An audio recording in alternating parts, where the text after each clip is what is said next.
Oh, yeah. Is it Saturday already? Have we made it through yet another week of Star Wars news? Kathleen Kennedy has revealed what the future of Star Wars content is going to look like. And we still got to talk about this Book of Boba Fett Season 2. Temuera Morrison coming out, talking about how he's coming back as Boba Fett. He's coming back as Captain Rex. All this greatness, seeing Rex in live action in the Mandoverse could be coming very soon. And Andor Season 2, the final week, the streaming numbers have been revealed, and it sits at number 1. It truly is a great time to be a Star Wars fan. It seems like everything we get right now is just good news on good news on good news. So without further ado, let's dive into all of it. What's up, everybody? How's everybody doing on this fine Saturday afternoon? We have made it through yet another week, and this one was a wild one, if I do say so myself. I mean, we were talking about Mia Goth in Star Wars to start off the week, but possibly being Darth Talon. Then we get some craziness about all these. Well, let's just recap what we talked about this week, shall we? Hang on, let's go back into our live stream notes. Why not? So last stream we talked a lot about this thing right here. Let me pull it up. Last stream we talked a lot about Cal Kestis in the Katie Sackhoff images that she released, talking about Marin and how that's all going to connect. But we've also talked quite a bit about the Maul series this week, because the Maul series is going to be the first thing that comes out in 2026, and it might kickstart us off into one of the craziest years for Star Wars content. But today, Kathleen Kennedy has revealed the future of what Star Wars is going to look like. And oh, it looks fantastic. So without further ado, let's say hi to everybody in the chat, shall we? So far, so good, knock on wood, in terms of the stream being nice to me, because last stream, it really didn't want to be nice to me. It was really annoying. But let's say hi to everybody in the chat, shall we? Haja, what is up? 50 Thunder, how we doing? Cannibal the Dragon in the house. John Groom, what is up? Aaron, what is up? Chris, how we doing? Haja in the house. Brandon Baker, what is up? Fearless is back. What's up, Fearless? How we doing? Brandon Tran, how we doing? Kit Fisto in the house. Darth Plagueis lives. What is up? Holly, how we doing? Nathan in the house. Okay, you guys know the deal. If I missed you, just yell at me in the chat. Let's give everybody a nice little Hello there. General Kenobi. Starting off the stream right with a fearless 15-month membership. Holy crap, that's insane. We are getting very close to a 2-year memberships for some of you guys, so we're going to have to make a new logo in the chat for the 2 years. We came to the conclusion that it should be the Darksaber, I think, so we'll get on that. But we got a little bit of time. So let's talk about what Kathleen Kennedy had to say first. She went over to London yesterday and gave this huge speech talking about the original release of Star Wars and Star Wars Starfighter, gave us an update on that, and talked about the future of Star Wars content. So let's just start here, I guess. Let's start with this Variety article that talks about all the things that she went into. So let's start here. Star Wars boss says it's remarkable in the first print the first print of George Lucas's 1977 original was found and screened after decades. Discovery called a miracle. So there's been original screenings of the original Star Wars that was released on the screen in London. And the weird thing about that was George Lucas has pretty much buried those, because when he came out with the special editions in the 90s, he wanted those to be the new version of Star Wars. He found those to be more of a complete version of what he tried to create. Now, some changes in those movies have made fans feel one way or another, Han shooting first and just Vader screaming no and all that stuff. But the original releases are in theaters, at least in some theaters in London. Lucasfilm president Kathleen Kennedy made a surprise appearance on opening night of the BFI film. On Film Festival in London, where the ultra-rare original first print of George Lucas's Star Wars was being screened. The BFI's shocking discovery of this print was announced and the announcement, that it was going to be screened publicly caused a stir among Star Wars fans earlier this year. Let's zoom in on this a little bit. This is too far away. That's better. That's too far. Okay. As George Lucas always had been vocal about his dislike of the print and famously went on to tinker with the movies, like we just talked about. In the original print, the 1977 movie was subtitled Episode 4, A New Hope, is not included in the opening crawl. In the famous scene set in the Mos Eisley Cantina, which features Han Solo shooting the bounty hunter Greedo, George Lucas changed the scene to make the future edit look like Greedo shot first, absolving Han of wrongdoing, which many fans don't really like too much. You tell me in the chat, though, are you team Han Solo shot first or team Greedo shot first? Definitely Han shot first. The choice led to one of the Star Wars fandom's most legendary phrases, which is Han shot first. Even George Lucas wore a shirt sort of making fun of Star Wars fans wearing a shirt saying Han shot first. George Lucas had always defended his right to tinker with his own original cut of Star Wars, notably once telling the AP about the first print, "I'm sorry you saw half a complete film and fell in love with it, but I want it to be the way I want it to be." As a result, some Star Wars fans were uneasy about the original print's discovery, just because George Lucas didn't want it that way. But Kathleen Kennedy told the crowd at BFI Film on Film Festival, is that really what it's called? BFI Film on Film Festival? Okay. That she was in attendance in order to legitimize the original print being shown amid concerns from Star Wars fans. So this isn't like some illegal print. This is actually legit. Amid concerns from Star Wars fans that it would not be what George Lucas had wanted, BFI Chief Executive Ben Roberts said that it was a miracle that the print was in good enough condition to screen publicly. Give me a 1 to the chat if you've seen the original cut of Star Wars. Actually, let's say recently. Because yes, in 1977, that was the only cut of the movie. So what it was what it was.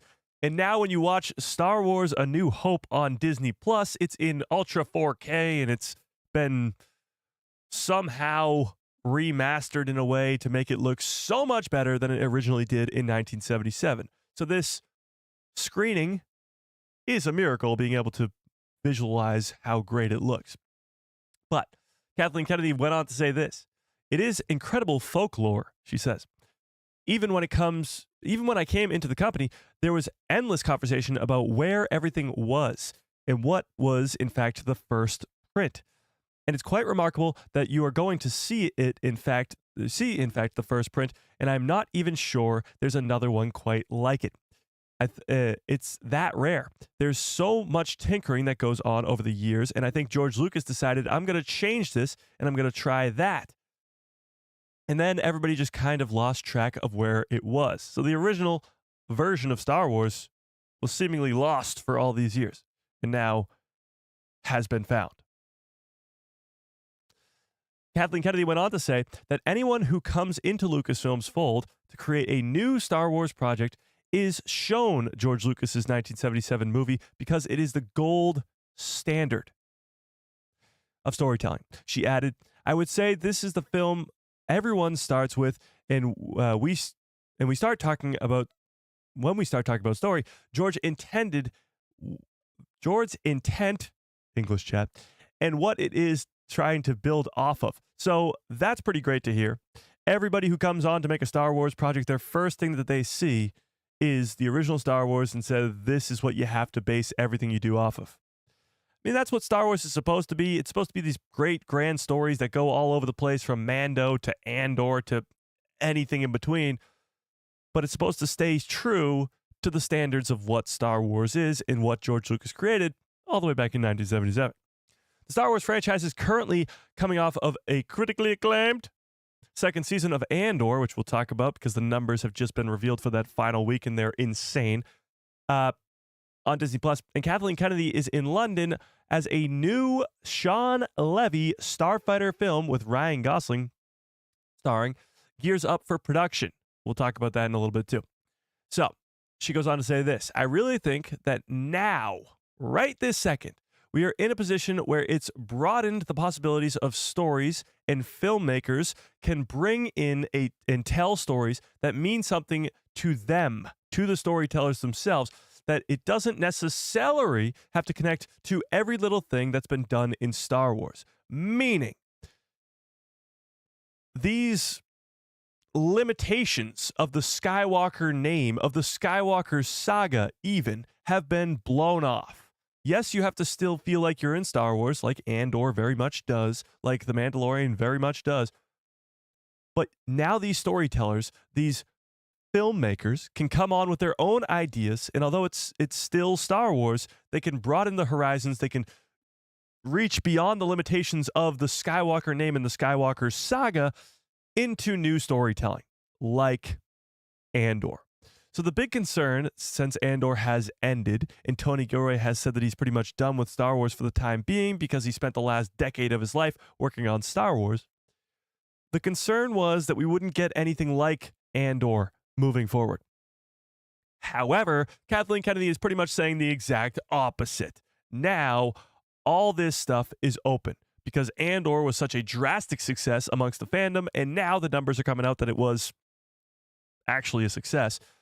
So that allows new filmmakers that are coming in with their own ideas, like Andor, like another Tony Gilroy, to do what they want with Star Wars. They still have to feel like Star Wars. They still have to keep it up to the gold standard of the original 1977 A New Hope Star Wars. But Kathleen Kennedy is saying all the right stuff right now. So, where the hell was I? Oh, it doesn't necessarily have to connect to everything that's been done in Star Wars. It does. It can actually be a standalone story and then builds into many, many other stories. Keep this in the back of your head for a second here.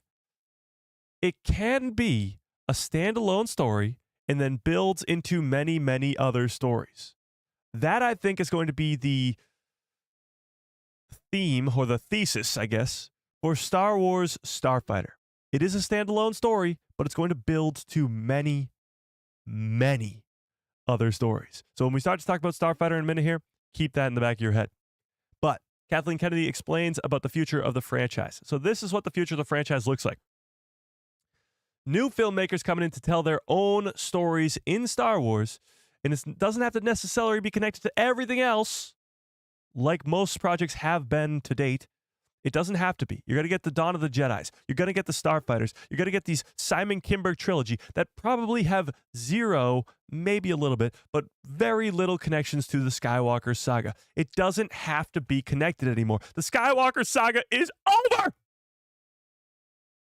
And now we get to see the craziness that comes out from filmmakers wanting to tap into the world of Star Wars in the galaxy far, far away, but not being tied down by the Skywalker name.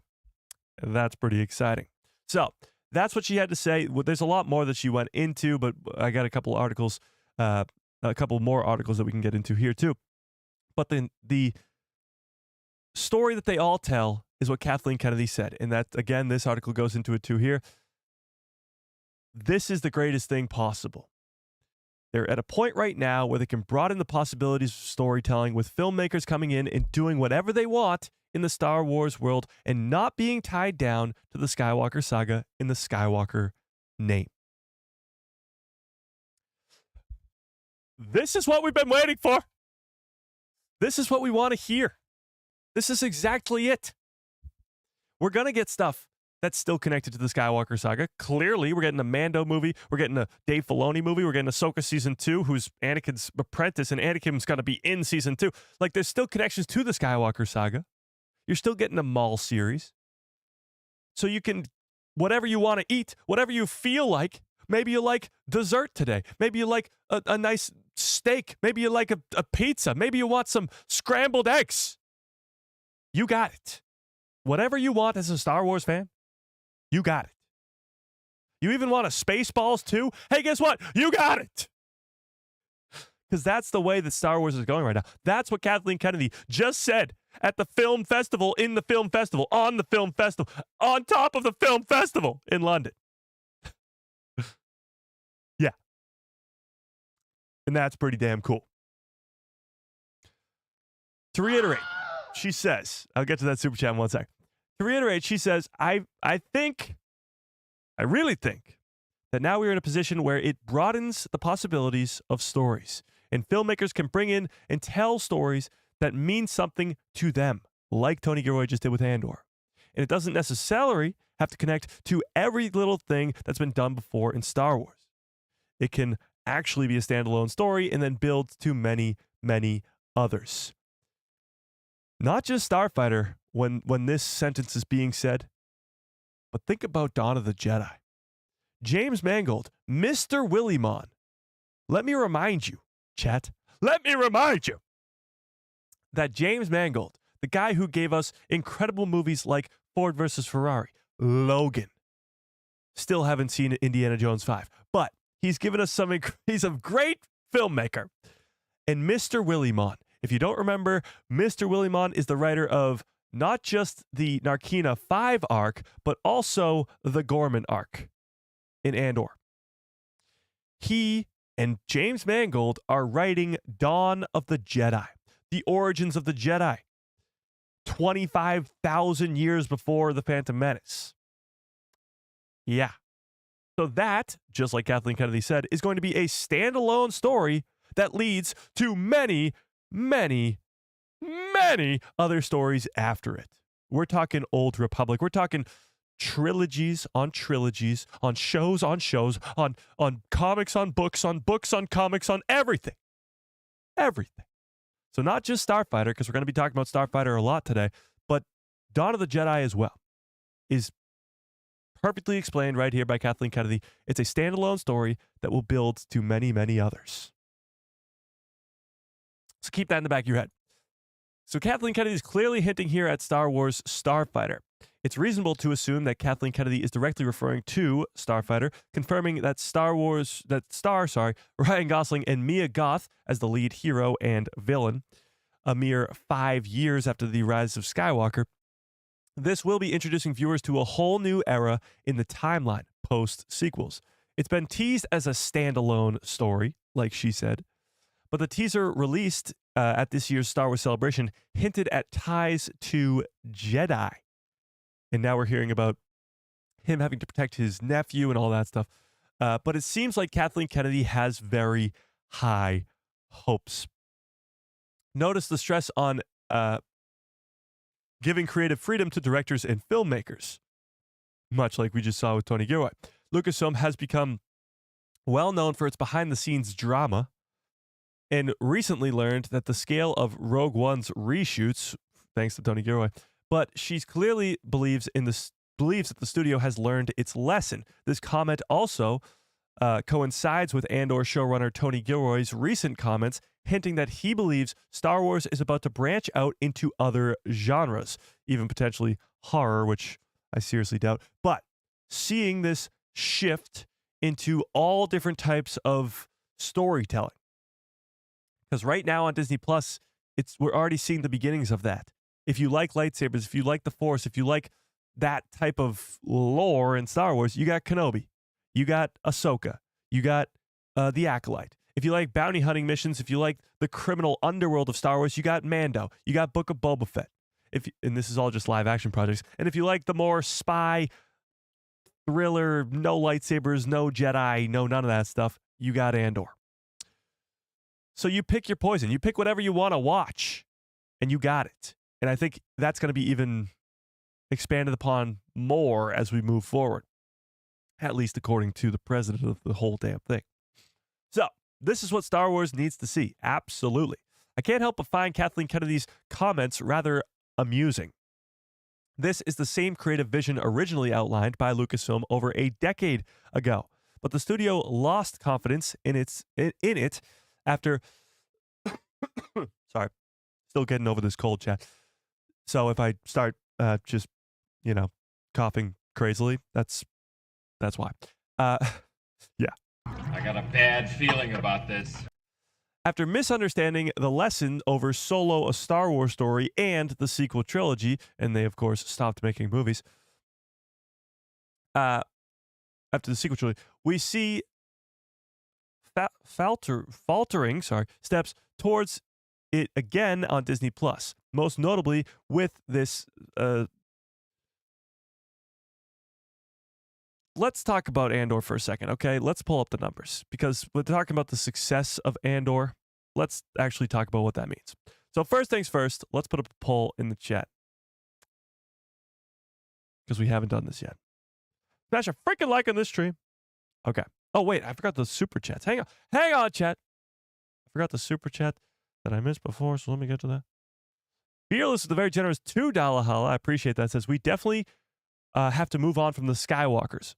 Although I agree with you, Fearless, and I really, really do, there's still a lot of story to be told right now with the Mandoverse.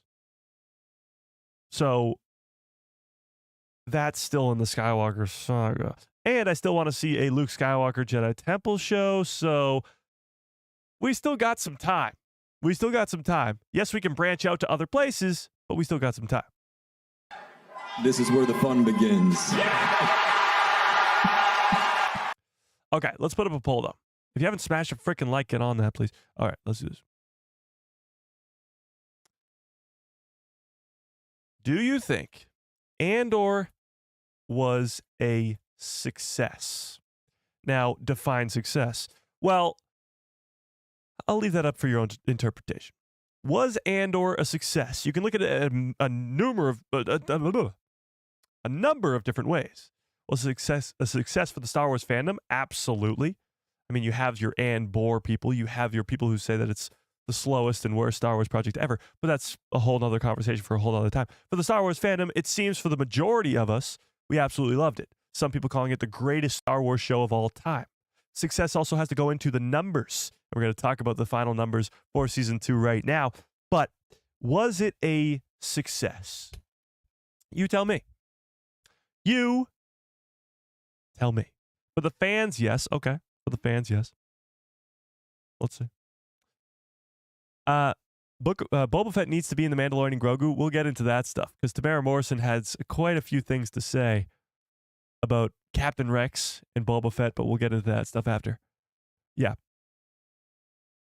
Indeed.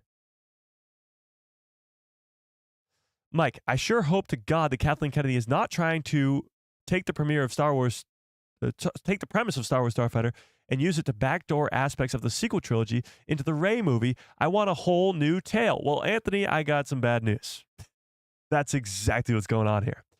The idea is, at least the way I see it, Star Wars Starfighter is really just going to be a setup to the Rey movie. Now, not in the ways of it just being purposefully made to set up the Rey movie, but it's going to be hopefully a really great story, a really great movie that just does set up the Rey movie.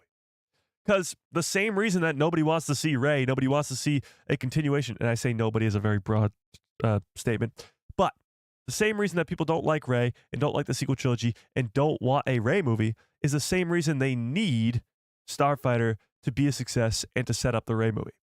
It needs all the help it can get.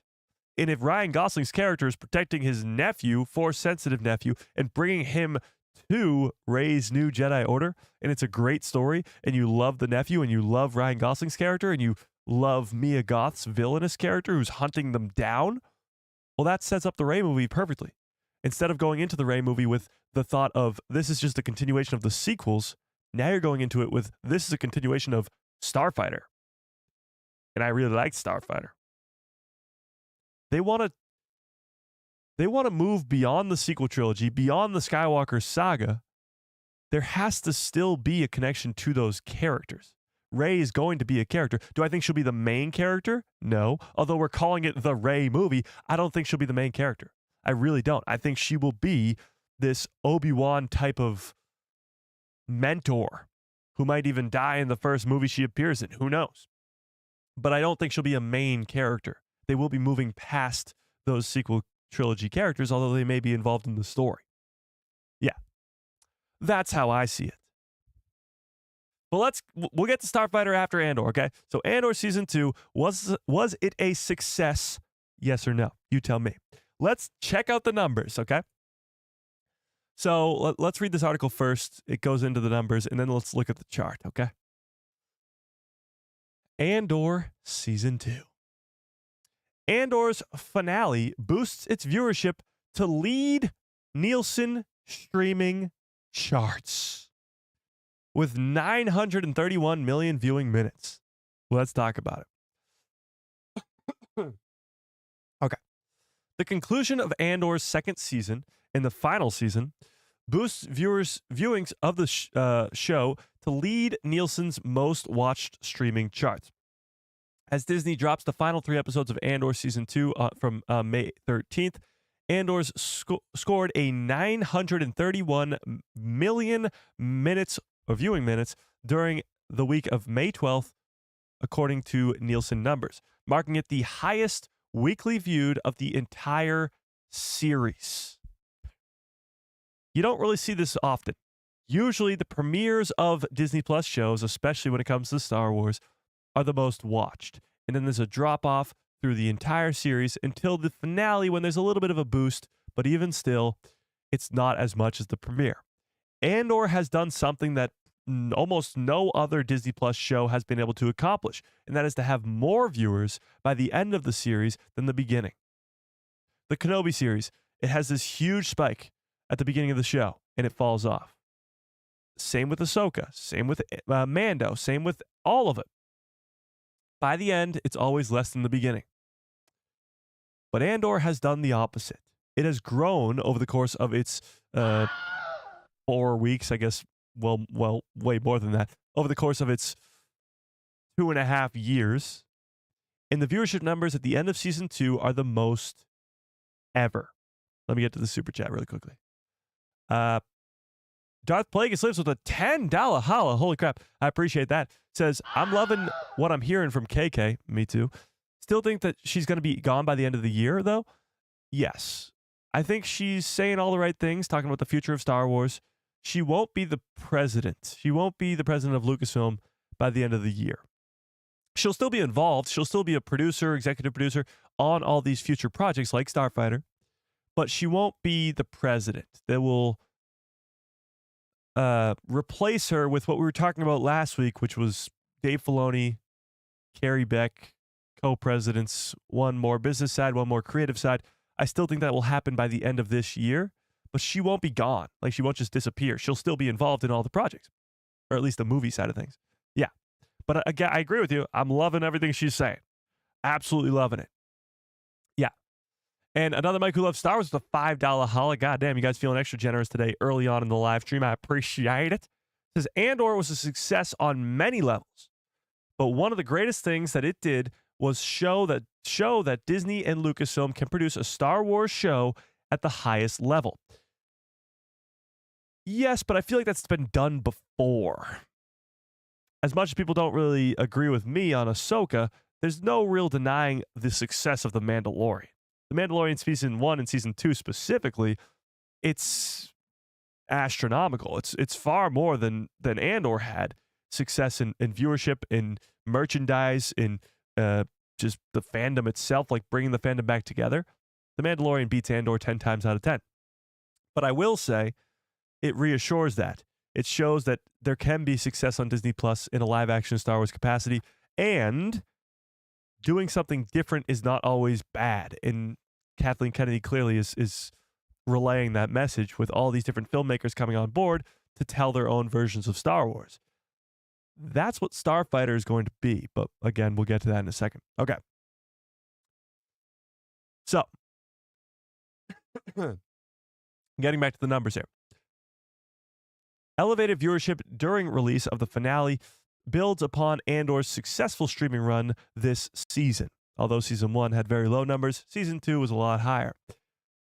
With this series seeing a new weekly streaming viewership high each week since its season 2 premiere on April 22nd, which Andor then broke as it released a new batch of episodes each subsequent Tuesday. So every single week through season 2, it just got more and more and more and more viewership, which is pretty wild.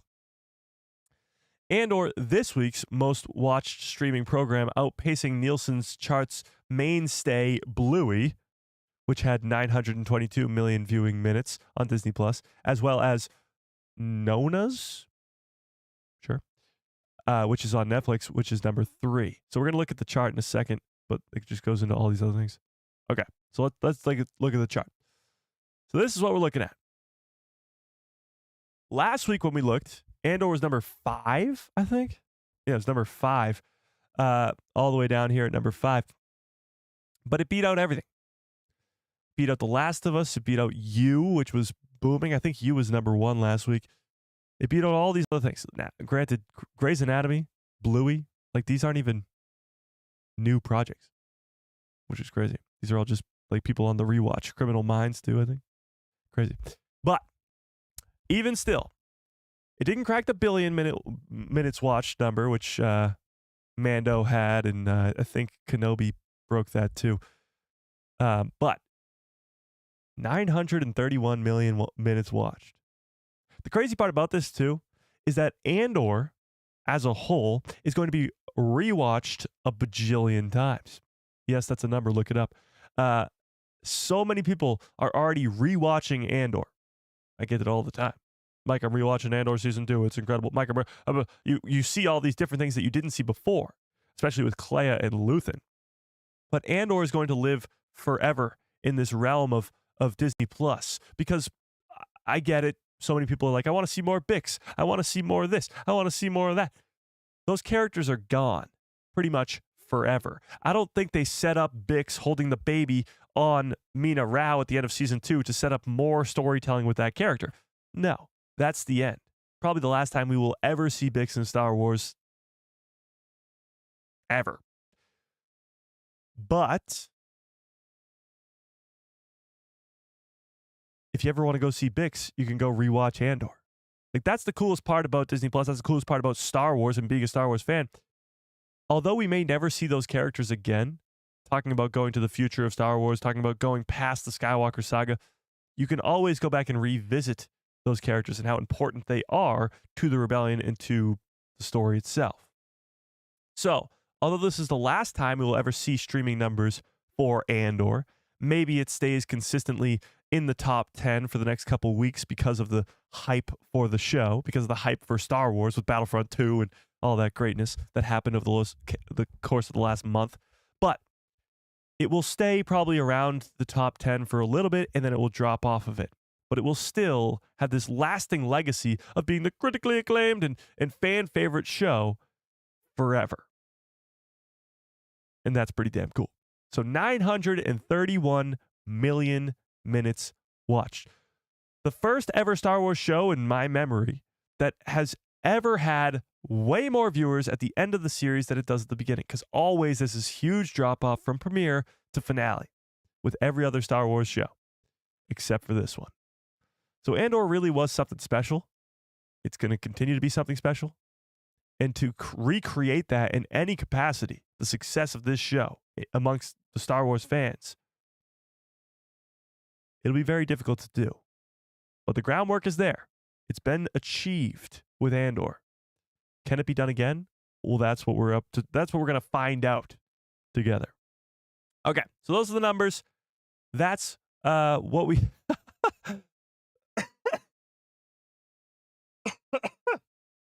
Sorry. It just made me laugh. I looked at the comments and somebody posted hashtag manipulated ratings, hashtag bad show. Talk about out of touch. Sorry, but made me laugh. Those are the Andor numbers from the finale too. Almost 1 billion minutes watched from those last 3 episodes. I gotta blow my nose. Hang on, chat. Hang on, chat. Hello there. General Kenobi. But with that being said, and I see 90% of you in the chat say yes, it was a success.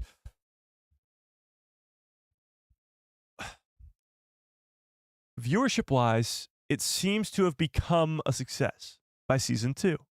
But when we talk about season 2s of shows, and we talk about this conversation all the time, when we talk about renewing The Acolyte for a second season, or Kenobi for a second season, or the Book of Boba Fett for a second season, which we'll talk about today too. But when we talk about shows not getting a second season, because the first season wasn't maybe up to the standards, or maybe didn't succeed as much as other shows did, The Mandalorian has almost made it far more difficult to get a second season of a show than ever, because the amount of success that season 1 had obviously warranted a season 2. But when you don't have that success with a season 1 for Andor, or for Book of Boba Fett, or for Kenobi, or for The Acolyte, how can you warrant a second season? But now, with Andor season 2 being such a massive success, now you have to look at it completely differently.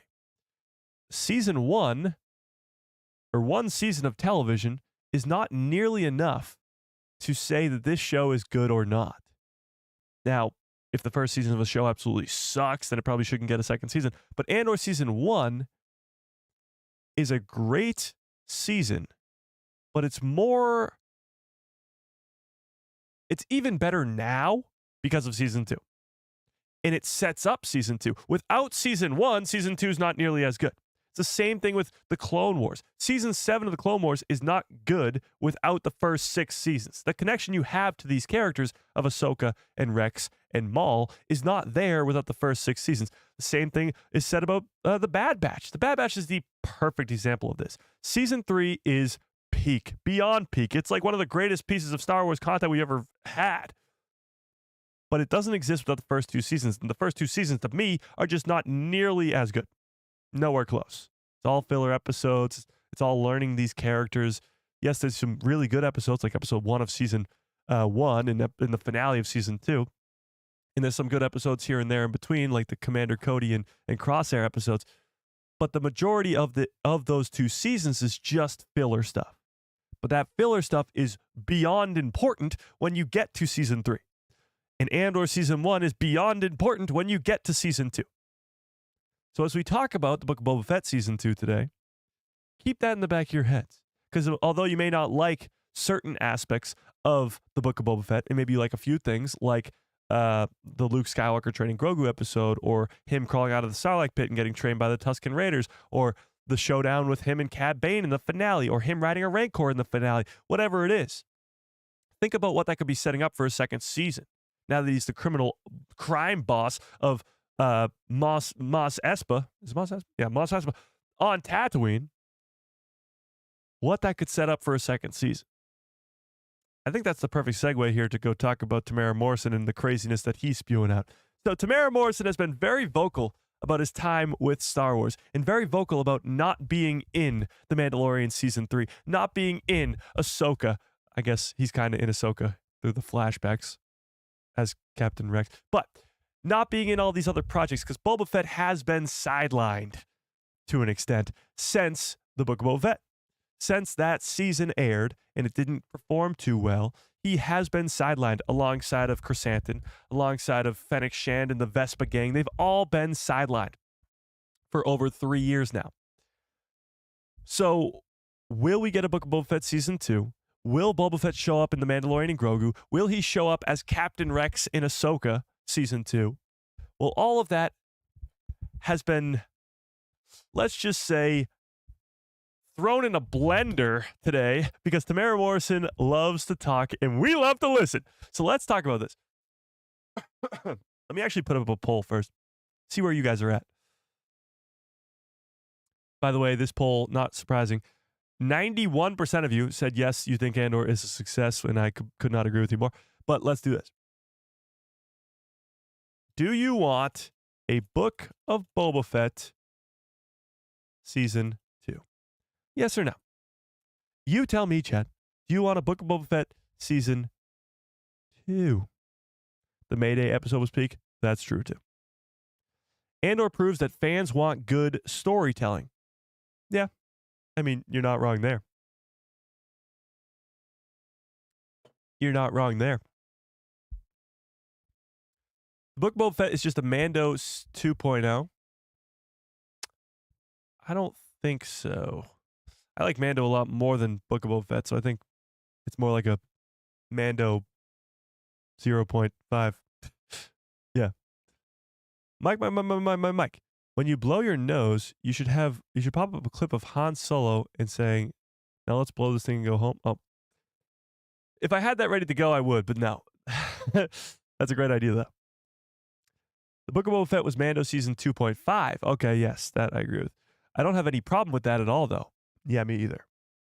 That was the purpose it was there to serve, and it did it very well, actually. Yeah. Yeah, Temuera Morrison has been wilding out. We might not see him again, which sucks. I actually disagree. I think him saying all this stuff is helping in a strange way. Because Star Wars fans, we want more Boba. Whether it's in the form of Boba Fett Season 2 or just in The Mandalorian and Grogu, or we just want more Temuera Morrison as Captain Rex even in live action. We just want more Temuera Morrison in Star Wars. And as the Star Wars fans want it, well, then it should happen. And I think Temuera Morrison knows what he's doing here when he's saying all these things. So let's get into what he said, okay? By the way, 79% of you say, yes, you do want a Book of Boba Fett Season 2. That's actually shockingly high. Okay. Really, Mike? I thought companies don't usually like that stuff, but Disney is different, I guess. Well, yeah, I mean, a company doesn't like being called out by their own actors and actresses, but Temuera Morrison's a little different. As we read this article, I think he knows something that we don't. Like, he will be in something coming up very soon. So let's just read it. Where's my season 2? Temuera Morrison finally breaks the silence on the Book of Boba Fett's future. Exclusive. Hang on, we got a super chat. Hang on. Alexander Wilson with a very generous $10 holla. God damn, you guys are feeling extra generous today. I appreciate that. Says, Andor shows you what Star Wars looks like when you hand it to a great storyteller. Tony Gilroy is an Oscar nominee. Well, many Star Wars creators have almost no credentials at all, which is baffling. I agree to an extent. I mean, you have your creators like Jon Favreau. Jon Favreau, who is not only created like great movies like Elf, but he's also kickstarted the MCU with Iron Man. Like, he's created the Jungle Book. Like, he's done his time, not with Star Wars, but he's come on to Star Wars and given us the Mandoverse, which is just incredible. Yes, Tony Gilroy is this critically acclaimed writer before he even comes on to Star Wars, but I like the idea that they've homegrown so many of these people. Like, you look at Dave Filoni, you look at Bryce Dallas Howard, you look at even people like Deborah Chow, even though people aren't the biggest fan of the Kenobi series, whatever. You look at the homegrown people at Lucasfilm, your Brad Rouse, your Carrie Becks, your blanking on a ton of them, but your homegrown people, the people who are so steeped in Star Wars all the time, that's how you get shows like The Bad Batch and Rebels and hopefully the Maul series and all that greatness that happens in the Mandoverse with Dave Filoni, with Jon Favreau, with Bryce Dallas Howard and Deborah Chow. So I agree with you. You should be getting those big-time writers, those really critically acclaimed writers to come over and see what they can do with Star Wars, but you also want a mixture of both, I guess. Yeah. True. All right, let's get to this. That was so rudely interrupted. No, I'm kidding. I appreciate the super chats. I really do. Okay, where's my season 2? Temuera Morrison finally breaks his silence on the Book of Boba Fett in the future. Exclusive. It's been over 3 years since the Book of Boba Fett concluded with a controversial season finale. And despite star Temuera Morrison being one of the largest tenured stars in the universe, the character hasn't been seen since. Not that he didn't have opportunities to show up, because clearly he did, but he hasn't been seen since. Few would push back against the claim that the Book of Boba Fett wasn't without its issues. I would not push back against that. But none of these are the fault of Temuera Morrison himself, who portrayed the character with the same heart that he had been doing for years. Collider's Maggie Lovitz recently caught up with Temuera Morrison to chat about his new movie, Tonu.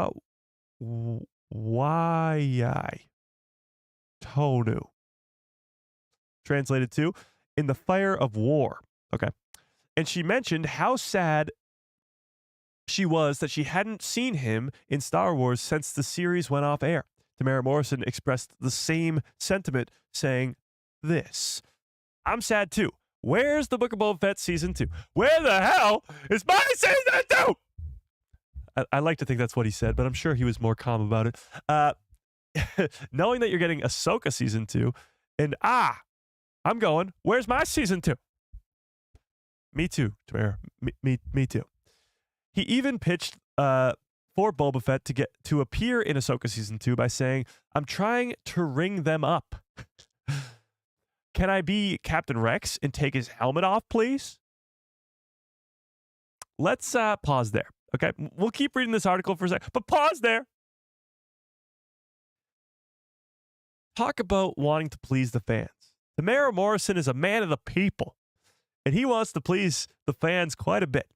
He knows how much we love the character of Captain Rex. He knows how much we want to see him in live action. Now, before you say, Mike, we've already seen him in live action. He was in Ahsoka Season 1. Remember, you're a big Ahsoka fan. How'd you not know he was in Ahsoka? I know he's in Ahsoka, okay? It's in the thumbnail. It's in the thumbnail. But it's not enough, okay?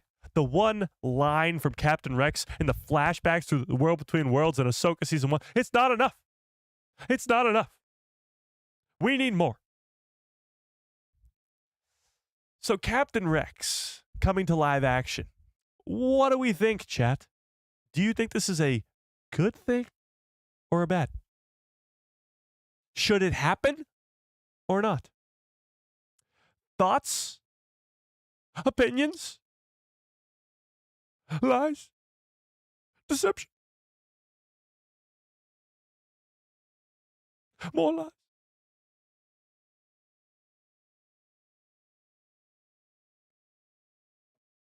So what do you think, Chad? More Captain Rex, yes or no? And if so, where would he show up next? Ahsoka Season 2 seems like the most likely opportunity, but imagine how old Rex would be. Rex has the accelerated aging that Boba Fett does not. So if Boba is this old, imagine how old Rex is. He'd be ancient by the time of Ahsoka Season 2. You're talking something like 5 to 10 years after the original trilogy. And if you are one of the fans who thinks that that is Captain Rex on Andor, that old guy, he's now 5 to 10 years older, but with accelerated aging, who knows how much older he is? Should we pull it up? Should we pull it up? Rex would be way older? Yeah, he would. Yeah, he would. Just make a 212th Clone Wars show? I don't think so. I don't think there's enough content there to make an entire show just about that, but sure. Ahsoka Season 2 makes the most sense. True. Let's not forget that Dave Filoni is the best at a lot of things, okay? But he is the best at one thing in particular, and that is making us fall in love with these clone characters and then killing them off in horrible ways that make us really sad. I mean, Clone 99, Echo the first time. I guess he comes back, but still, Echo. You got Tech. Why can't I think of any other crazy? Oh, Fives. You got some pretty crazy deaths for these clone troopers. But when you think of a clone trooper, your number one guy is Captain Rex. He is the clone trooper. So his death is going to have to be a pretty damn meaningful one. And if it's going to happen in live action, well, he's going to have to do something pretty damn epic. Think about the greatness that has come before him in terms of clone deaths from characters who are nowhere near as important as Captain frickin' Rex. I don't know. Tech counts. Tech is dead, chat. He's not coming back, okay? A live-action Clone Wars series makes the most sense. They won't retell the story of the Clone Wars just to make it live action. No. Filoni will never kill off Ahsoka. Well, she has to die eventually. But her death will be pretty crazy, too. He'd be too old in Ahsoka Season 2. I don't know about too old, but he'd be, like, very, very old. Very old. Yeah. Rex would probably be around like 94 to 95 if he appeared in Ahsoka Season 2. Yeah, that's very old. That's very old. What if he dies like trying to take down Grand Admiral Thrawn or something crazy like that? How crazy would that be? All right, let's pull this up, okay? Let's pull it up. Before we keep reading, let's pull this up. Wow, 77%? 77% of you guys say, yes, you do want a Book of Boba Fett Season 2. I'm in. I'm ready for a Book of Boba Fett Season 2. The possibilities with that are just endless. Do you think Captain Rex will be in Ahsoka Season 2? Yes or no? Because for live action, that's the only place he could show up, pretty much. I mean, unless he's in the Mandalorian and Grogu movie, which I seriously doubt. So Ahsoka Season 2 seems like the only option. If we're getting live action Rex, he knows the Ghost crew. Of course, his backstory with Ahsoka. So Ahsoka Season 2 would be the best option. If Rex ends up on Peridia, that would be a crazy story. But how would he get there, you know? I don't think so.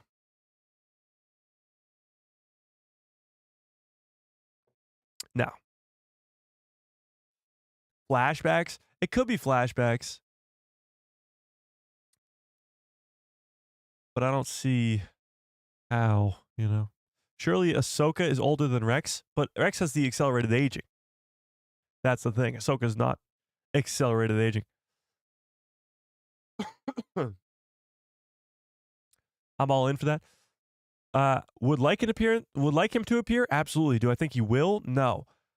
I disagree. Would I like him to appear? Yes. Do I think he will? Absolutely yes.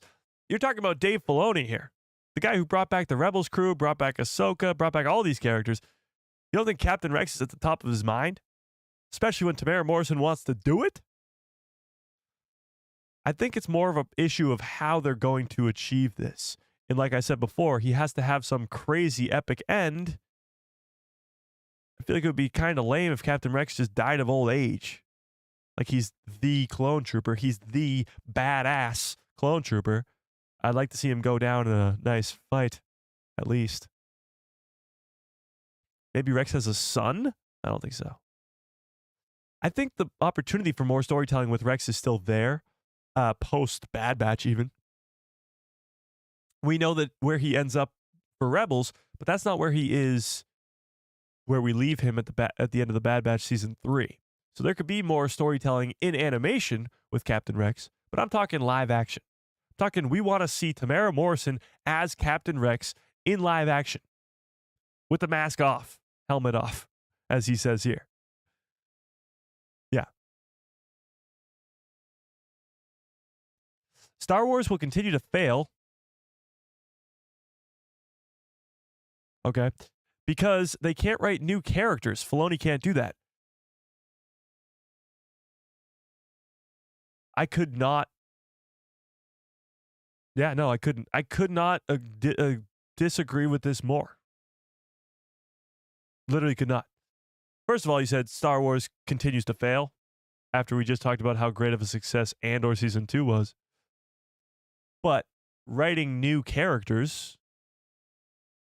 that is entirely what Andor Season 2 is. New characters, except for Mon Mothma and Bail Organa. That's it.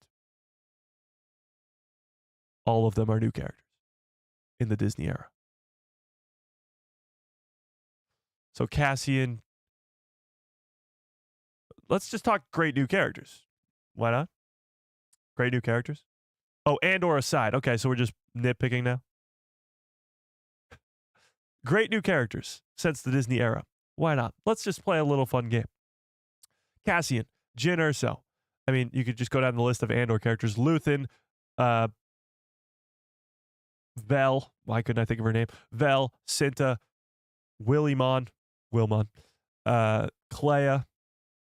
But we'll go away from Andor because you said Andor aside. Din Djarin, Grogu, Cara Dune, Moff Gideon, Grief Karga. I guess Bo-Katan was Clone Wars. My fault. Bo-Katan's Clone Wars. Let's go away from Mando then. Kanan Jarrus, Harrison Dula, Ezra Bridger, Sabine Wren, Zeb Orrelios, Chopper, K2SO. Got to go back to that. K2SO. Krennic, of course. Chimere. Great one. Hunter, Wrecker, Tech. Echo was from the Clone Wars. True. Crosshair, Omega. I feel like I'm missing big one. Oh, Cal Kestis, Marin, Bale and Skull, Shin Hati. Still feel like I'm missing some big ones here, chat. Anybody else got any great ones? But I just listed at least, I don't know, 20, 30, something, some odd. Great characters. Not good. Great new characters. Let's talk about not being able to write a great new character. I mean, that's what they all are. Hello, may I ask where your saber is from? What's up, Sal? How we doing? This one or this one? This one's from Star Wars Galaxy's Edge.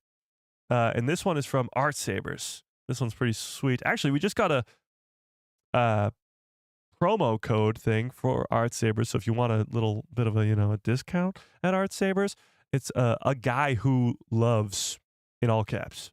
Just a guy who loves. We'll talk more about that in a later live stream when it's more official, Oh, what a surprise. You're picking from animation? Tell me about the Acolyte. Well, like I said, Chimere. Top 10. Easy. All day long. I liked Master Soul, but again, all those characters died. So it's hard to... I loved Soul. I loved Jackie. I loved Yord. But it was like, and then like... And then like... So I loved them, but they, they went... And then the... And then the... Yeah. Skeleton Crew, thank you. Yes. Neil, Jod, Wim, Fern, KB. And those were definitely not all animation characters. I named at least half of them were live action. And yes, why would I not go to the animation stuff? It's some of the greatest Star Wars of all time.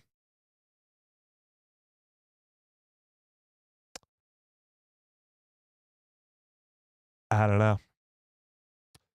Kylo Ren. Yes, I didn't even talk about the sequels, but that's because, everybody has their own opinions. Kylo Ren, Seer Junda, great. Skeleton Crew, Jod, Anakin, and Darth Vader. Well, I guess they're not really Thrawn. Yeah, but those were already established characters. Thrawn and Legends, I guess, but yeah. True.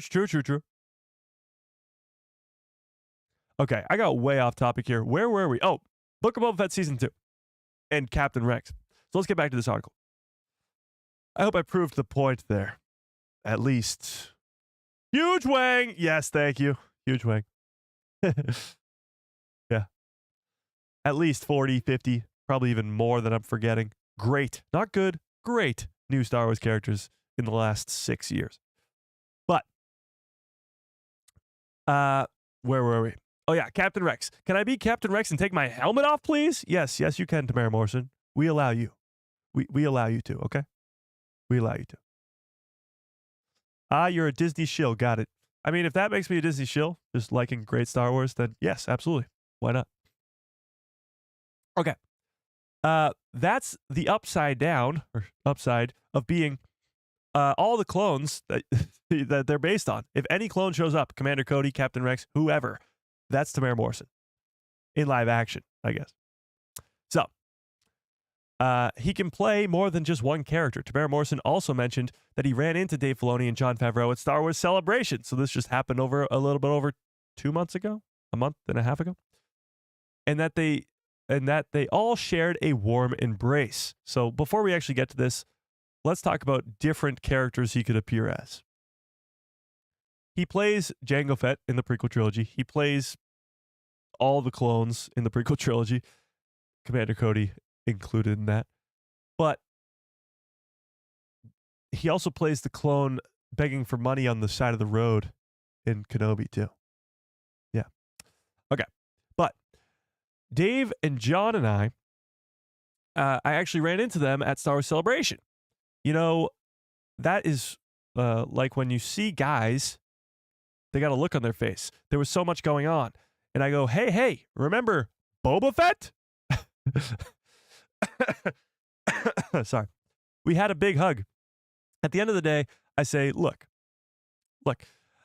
I'm not sure what's going on with you guys, but anyway, I had a great time. Thank you so much. Honestly, this whole time I'm just thinking like he knows something we don't know. He knows that we're going to get some more Boba Fett coming in at some point. But he's just keeping it a secret. And I'm sure when they ran into each other at Star Wars Celebration, they did enjoy that. And he probably did joke about Boba Fett not being in anything as of recent, but I'm sure that he's going to be in. So, however, that wasn't the end of the conversation. Temuera Morrison teased that there might be more in store for Boba Fett in the future, even if he can't give away any specifics right now, as he went on to say this. And then they kind of say, well, they don't want to say too much. We'll put it that way. There's a few whispers of they didn't want to say too much, but they just left it at that. The Star Wars veteran also likened his current situation to a peach on a shelf at a grandmother's house. Boba is currently sitting on the shelf in some preservatives in a jar, which doesn't mean that he's gone forever. Instead, that just means that he's even tastier when he comes down off the shelf. So when Boba Fett comes back, it'll be even better. Also, you have to remember that they're probably going to learn their lesson. The big complaint with Boba Fett Season 1 was that there wasn't enough badass Boba. Because he was badass in the original trilogy. He was badass in The Mandalorian Season 2. There's some glimpses of badass Boba in Season 2 when he's chasing down the pirates, I guess? Sure. Pirates who killed the Tusken Raiders. They weren't pirates, though. What were they? I guess marauders of some sort. He kills them, chases them down and guns them down in the Slave One. And, of course, his fight with the Rancor and his fight with Cad Bane at the end. But we wanted more. We wanted Mando Season 2 for an entire series. And that's just not what we got. But he goes on to say this. Hang on, Chad. I need a sip of water here.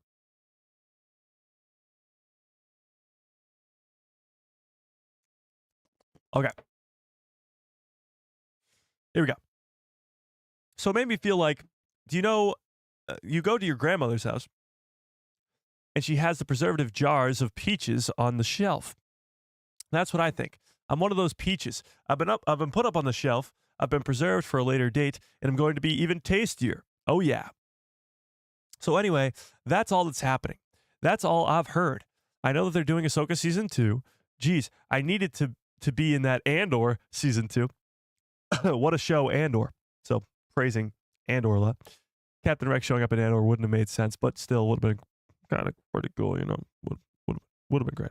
If he was on just Yavin for some reason, would have been great. But no. So he knows they're doing Ahsoka Season 2. Doesn't mention the Book of Boba Fett season. He definitely mentions the Book of Boba Fett Season 2. He doesn't mention the Mandalorian and Grogu movie, which he could technically appear in if Din Djarin needs some help from a good friend, Boba Fett. But he does mention Ahsoka Season 2, so maybe he's got some involvement in that. The two closed out the interview by singing the praises of Andor and leading star Diego Luna. Andor recently wrapped up its second and final season just a few weeks ago on the highest rated Star Wars project ever. Actually, can somebody check on Rotten Tomatoes what Andor currently sits at? Andor Season 2.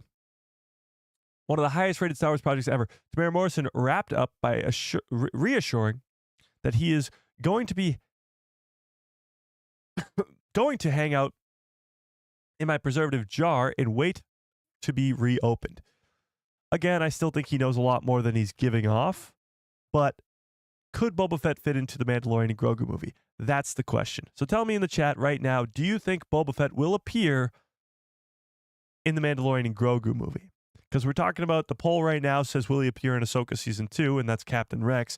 But will Boba Fett appear in the Mandalorian and Grogu? Will Din Djarin take up Boba Fett on a returning of the favor? Because Din Djarin helps him out to help protect his territories in the Book of Boba Fett. Will he call in the favor of Boba Fett to come help him with Grand Admiral Thrawn or the threat that he has? Like, look at this. This is how great Boba Fett was. You got Din Djarin wielding the Darksaber. You got Luke Skywalker training Grogu, offering up Yoda's lightsaber. You got Cad freaking Bane in live action for the first time ever. You got this guy who got his head chopped off. I guess the first 3 were better than the last one. But even still, pretty wild. It's still at a 96 on Rotten Tomatoes. That's crazy. That's crazy. Okay. But will he show up in the Mandalorian and Grogu movie? You guys tell me in the chat. The Mandalorian and Grogu will jump into theaters next year on May 22nd. But the only names confirmed to star at this time are Pedro Pascal, Brandon Wayne, who is just Din Djarin under the mask, Jeremy Allen White as Stinky the Hutt, and Sigourney Weaver as a New Republic officer, and Johnny Coyne, sure, who plays one of the Shadow Council members from Mando Season 3. Temuera Morrison's Boba Fett has not been announced for this film, but given the history with Din Djarin, it would make sense for him to show up and help out in the fight. Boba Fett's series may not have done the character justice, but it would be a major disservice to Temuera Morrison and the character to not utilize him in future projects. If the Book of Boba Fett left a sour taste in people's mouths, well then bring back Boba, make him badass, and leave people satisfied with the way that Boba Fett currently is. Don't just leave him off on the shelf in a jar of peaches. So it's unclear at this time if Boba Fett will return to Star Wars. Stay tuned for the Collider for more updates, blah, blah, blah, blah, blah. So, do we think he'll show up in the Mandalorian and Grogu movie? Do we think he'll show up in Ahsoka Season 2? Where will we see Boba Fett next? You guys tell me. Oh my God. I need like a cough drop or something over here, Jet.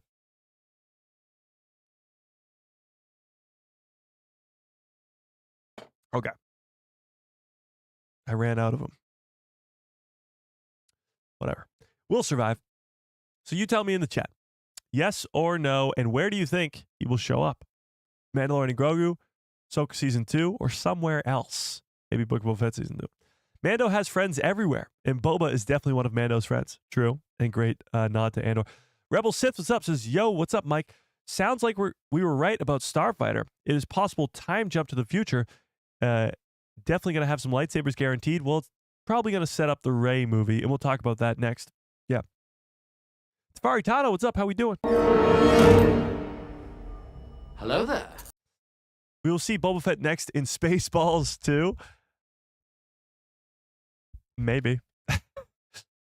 Will the Tusken Raiders show up in Boba Fett Season 2? I say yes.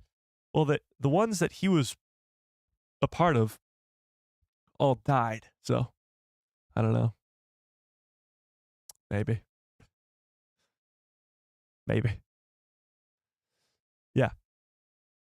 By the way, 67% of you say yes, you think Rex will show up in Ahsoka Season 2. I'd love it. I mean, sign me up for more Captain Rex, but it seems a little out there. Boba Fett will definitely show up in Spaceballs 2. Yeah, but I hope that's not like, no. Surely they write what they found out, how they stopped the cloning. Oh, you think they'll write that he stopped the cloning acceleration aging? I don't see how they would stop that. That seems like a genetic thing that they enhance these clones with. I don't know. I don't know about that. Well, the question still remains, and I'll ask you guys. Do you guys think that this is Captain Rex?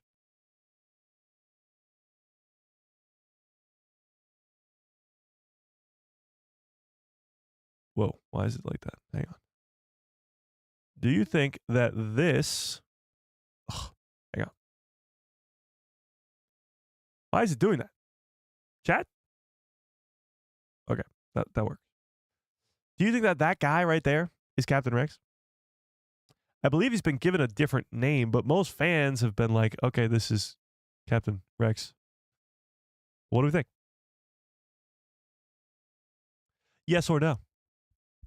Because if it is, I mean, this guy's pretty old here, and with accelerated aging, another 10 years from this point, or 5 to 10 years, I guess, he's going to be a lot older. He could definitely still be alive, but how involved he is with anything would be pretty crazy. If he's fighting alongside the rebellion here, then he's probably going to be involved in the New Republic as well, right? He has a name, but when I see him, I just think of Rex now. Okay. I'm all for more Boba. I don't want to see the shooter gang, though. Oh, the Vespa gang? It would be pretty wild if they made a Book of Boba Fett season 2 and like the opening scene was just the Vespa gang dying. Just they were like, we get it, fans. You didn't like these guys. We're just going to kill them off right away. It could set up the conflict too, because then you'd have whoever killed the Vespa gang, like Boba would be upset with, because those were his friends. But you'd kill two birds with one stone, you know? Yeah. Yeah. Andor season 2 currently has a 97 critics and 89 audience score. Okay. That's pretty damn good. I like the Andor Rex theory. Plus, he's wearing a scout trooper uniform, which is pretty cool. I mean, it's more of just the rebel outfit than scout uniform, but yeah, I suppose. Rex will be sitting on a porch drinking a Mai Tai. Well, something has to, if he is in retirement, something will have to draw him out of retirement. Once I thought I was out, they pulled me back in, you know? No, because Captain Rex didn't exist at this time, so nobody knew it was him. Well, true. Obviously. This wasn't Captain Rex when the movie premiered, but now it could be. They've gone back and changed things like that before. You know? That's what they should do with Sabine. What, kill her off right away? What? Sabine? I don't think so. No, they said it wasn't him. I know this character has another name, but let's be honest, you know.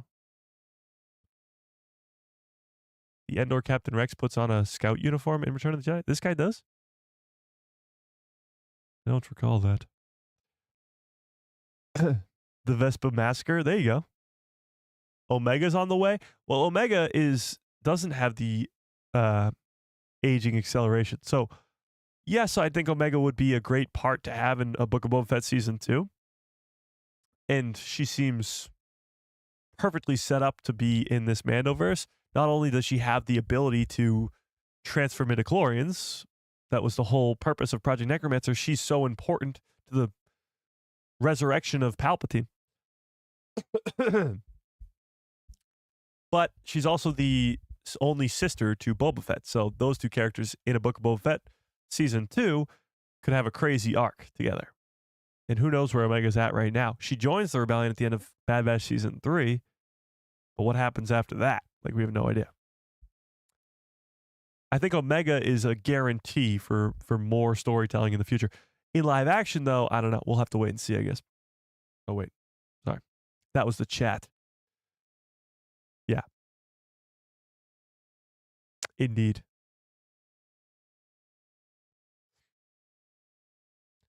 There was something else. Oh, yes. Okay. Going back to Andor season 2 a little bit here. Actually, just Bix in general. Did you guys see this? Give me a 1 to the chat if you saw this. Audrea, who plays Bix in Andor, said that she was up for another role in Star Wars. Check this out. This is from an interview. Came out a couple days ago, I think. Check this out. Spit out. Name a role you auditioned for that you didn't get but thought. Hang on, that's too quiet. Wash. Feels like something I should drink and then spit out. Name a role you auditioned for that you didn't get but thought you deserved. Oh God, I really don't want to drink that. When people make creative choices, yeah, it might hurt because you really, really want the job. But at the end, you watch the movie or you watch the show and you're like, oh man, they were perfect for it. And I kind of just celebrate that. But there was one Star Wars movie that Hang on, chat. Before she goes on to this, can I get some good cups full of orders in the chat, please? Ba-ba! Okay, continuing. But there was one Star Wars movie that I auditioned for and I didn't get it. And everyone sort of in the room, directors included, kind of were like, you're it, you're gonna get it. And I got so excited and I might have told some people that I got it. And when I say people, I mean my family. And so when I didn't get it and I found out by the announcement of the person that did get it, it kind of really broke my heart. And I kind of looked like a liar for a little bit. It was a big, big bummer. But then I went skydiving, and that was my remedy. God, I'm so thankful I don't have to drink that. Goodbye. Thoughts, chat? She auditioned for, and not only auditioned for, she thought she got a lead role in a Star Wars movie. Now, there's only a few options here that this could be talking about. There's Kira from Solo, Jyn Erso from Rogue One, and Rey from the sequel trilogy. That's it. Those are your 3 lead actresses in Star Wars movies that she would have been up for. She was so far in, though, that she thought she would be cast. Like, the directors were telling her she's the one. She told her family because she thought she had it in the bag. What do we think this is? Which character do you think this is talking about? Kira from Solo could be. Definitely not Rey. Why not? She would have been the sort of the right age to play Rey at the time. How old is Audrea? Let's look it up. How old is Audrea? Ahona. She's 33 years old. So that would mean 11 years ago, 12 years ago. So 12 years ago, she'd be 21. That's pretty much the perfect age to play Rey. I think, how old's Daisy Ridley? Daisy Ridley's 33 years. They're both 33. They're both the exact same age. So actually, I think Rey might be the actual choice. But hang on, let's put up a poll. Who do you think she's talking about here? What role did Audrea, who plays Bix in Andor, almost play in Star Wars? Let's put this up. Which role do you think Audrea almost got for Star Wars? Do you think it was Rey for the sequel trilogy, Kira or Solo, or Jyn Erso for Rogue One? The craziest thing is, you can't imagine her. I can't imagine, at least. I can't imagine her as anybody but Bix. Like, you can't really, at least I can't, put a different actress in the role of that. Like, I can't imagine her being Rey or even Kira or even Jyn Erso for that matter. It's pretty wild. But what do you think, Chad? Zori? Well, no, we're talking lead role here. That's what she's talking about. Zori's not really a lead role. Even in The Rise of Skywalker, she's not a lead role. She's a side character. Let's go back here. There was one Star Wars movie that I auditioned for, and I didn't get it. So, whoops, sorry. You guys can't see that. Why is this not working? Chat, why can't I pull this up? That's annoying. Maybe she's lying again? Why would she lie about that? It's clearly Rey. Well, she's the same age as Daisy Ridley, so it would make sense. She would have been a better Rey, sorry to admit it.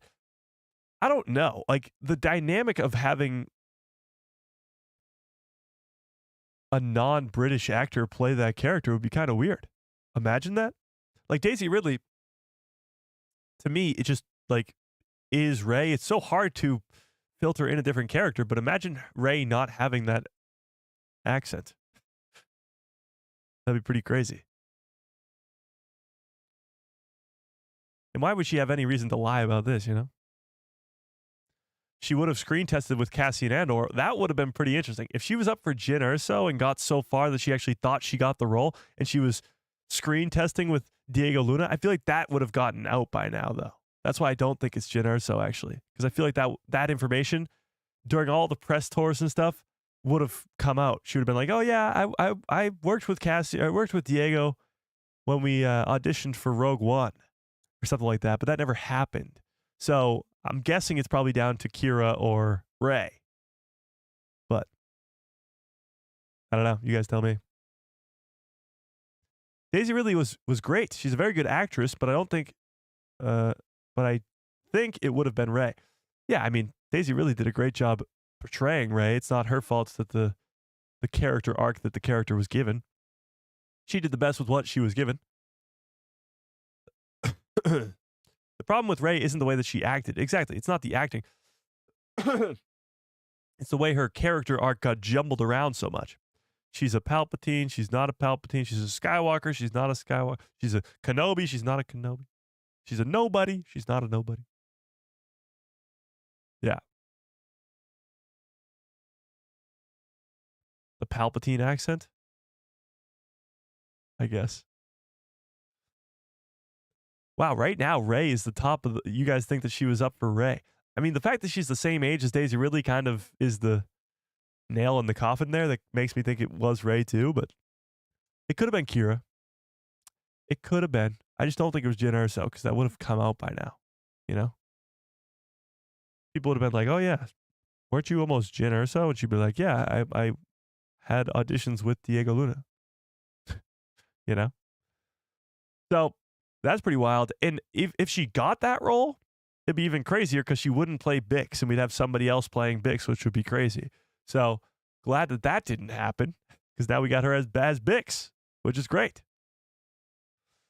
Yeah. So that was a little cool thing that I saw yesterday in that interview. Okay, we'll talk about that in a sec, but let's get to the Starfighter stuff. So we started the stream off talking about what Kathleen Kennedy was talking about the future of Star Wars content and how greatly she put it with this quote here. I really think that now we are in a position where it's broadened the possibility for stories and filmmakers we can bring in to tell stories that mean something to them. It's not necessarily that things have to be connected to the Skywalker saga and everything that's been done before in Star Wars. It actually can be a standalone story and then build into many, many other stories. Like I said before, that's the perfect example of what Dawn of the Jedi is going to be, building up to more movies in the early ages of the Star Wars timeline, possibly even into an Old Republic era of Star Wars content, but also Starfighter. So let's talk about Starfighter. So Kathleen Kennedy did give us a little bit of an update about Starfighter and when it's going to begin filming. Prepping. So let's take a look at this. And then we have Sean Levy, who's here prepping right now with Starfighter. So that begins shooting in September, which is one of the reasons I'm here. Yeah. And we're very excited about that with Ryan Gosling. And we're just putting together the cast. It's going to be pretty great. Yeah, great. Anything else you want to tell us No, I'm about not going to that? tell you anything. Anything else? No. So she's in London right now, not only just for this festival thing to talk about the original Star Wars, but because they are casting Sean Levy's Ryan Gosling-led Mia Goth villain Starfighter movie. So it's going to start filming. She just confirmed in September of this year. It's still got the release date of May 2027. But they're clearly putting a lot of eggs into this basket. This is the second Star Wars movie after this big old gap between the sequel trilogy and now. And it'll go Mandalorian and Grogu, and then post-sequels, Star Wars Starfighter. And like she said before, this is a standalone project, but as these standalone projects can do, they can build to many, many more stories to be told. And I think with the plot we've been given about how this is going to be Ryan Gosling's character helping his nephew get away from evil pursuers like Mia Goth's character, then it's going to be highly likely that that character is Force sensitive and he's leading them to Rey's New Jedi Order, and it will perfectly set up Rey's New Jedi Order with a new set of characters actually, that we will know and love going into that movie. So hopefully that's exactly what's going on here, but as we see they're casting for the show movie right now. That begins shooting in September, which is one of the reasons I'm here. Yeah. And we're very excited about that with Ryan Gosling. And we're just putting together the cast. It's going to be pretty great. They have Ryan Gosling, so I think like he's a big-time actor in Hollywood. I think a lot of the rest of the cast is going to be nobodies, as most of Star Wars content is. So when you have a big name like Ryan, he's obviously going to cost a lot of money, but also it's going to it's Star Wars. You don't want to be taken out of it because of an actor you know, although there is Samuel L. Jackson in the prequel trilogy, Alec Guinness in the original trilogy. The main characters are nobodies. They're Hayden Christensen's. They're Mark Hamill's. They're Carrie Fisher's. They're Daisy Ridley's. People that nobody's ever heard of. They become household names after they're in Star Wars, but that's what the rest of this cast is going to be. Hopefully. And who knows really what else the story's going to be about, because as she says here... Yeah, great. Anything else you want to tell No, us I'm about not going to that? tell you anything. Nothing else about it. So we got a confirmation that it will start filming in September, and they're doing the casting right now in London, and they're getting all the cast together and all that stuff. So that's the latest and greatest on Starfighter. Mia Goth, Ryan Gosling, Sean Levy, standalone film, but as Kathleen Kennedy put it, it can actually be a standalone story and then builds up to many other stories in that same place. When she's thinking about Star Wars Starfighter, because they're there to start Star Wars Starfighter, this is what she's thinking. It's a standalone movie that sets up more to come. Much like Rogue One. Rogue One, one of the best Star Wars movies all time, is a standalone movie that also just happens to set up the original trilogy. You can watch Rogue One as a standalone movie from beginning to end.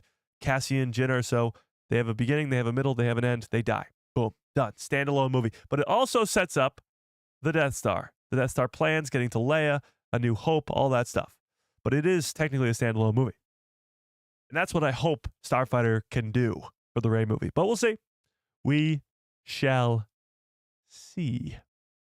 But that's the latest and greatest on Starfighter, as well as somebody brought it up earlier in the chat.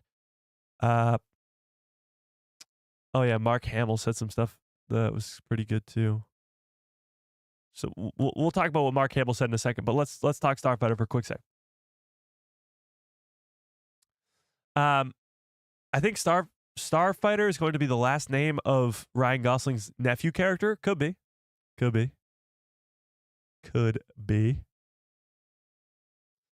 On that video comment, I got into an argument that got with some guy who doesn't like KK. What? The Rey arc, kind of like Star Wars fans at a time, lost. What? I'm lost. Rey's arc wasn't about who was her family. That's just speculation that fans had. Well, that's what you have to put into account. Her arc was overcoming the dark despite her family history. True. But if we knew it was Palpatine the whole time, it would be more. It would be a lot better. Let's put it that way. Wait, the Rey movie's still happening? Yes. Obviously. Ron, what's up? How we doing? Carrie Fisher was not a nobody. Her mom was a legend. True, she had famous parents, but she at the time was not a big time actor or actress or anything like that. Yeah. Kathleen Kennedy gets a lot of blame for things, but none of the credit. She's the one who hired Tony Gilroy. Yeah, she's the one who brought John and Dave together. She's the one who greenlights all these projects. You're absolutely right. She gets all the hate, but none of the credit.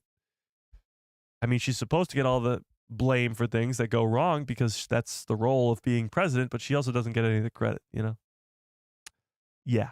Maybe Rey makes a cameo, a ray of sunshine. Well, I think hopefully if Starfighter goes the way that it should set up the Rey movie and Ryan Gosling's dropping off this kid at Rey's Jedi Temple.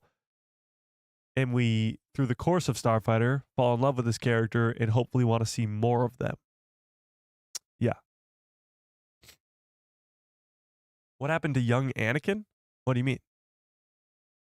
He grows up, doesn't get the rank of master, falls to the dark side, burns alive, becomes Darth Vader, rules the galaxy with Palpatine, and then his son comes along and he dies. Does that answer your question?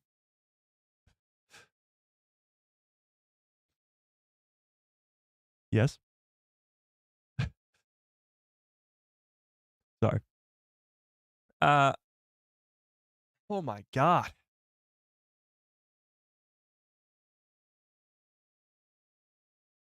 Anakin was double toasted. Yeah, he was left in there too long. Oh, the actor for young Anakin. Yeah, he kind of stopped acting. He did stop acting. After that, he got a lot of crap, of course, as we know. A lot of the prequel trilogy actors and actresses got a lot of crap during that time. And as any young kid who's probably going to school and getting bullied for being Anakin in Star Wars and going online and getting bullied for being Anakin in Star Wars, I'm sure he doesn't want to be anywhere close to this. And I don't blame him.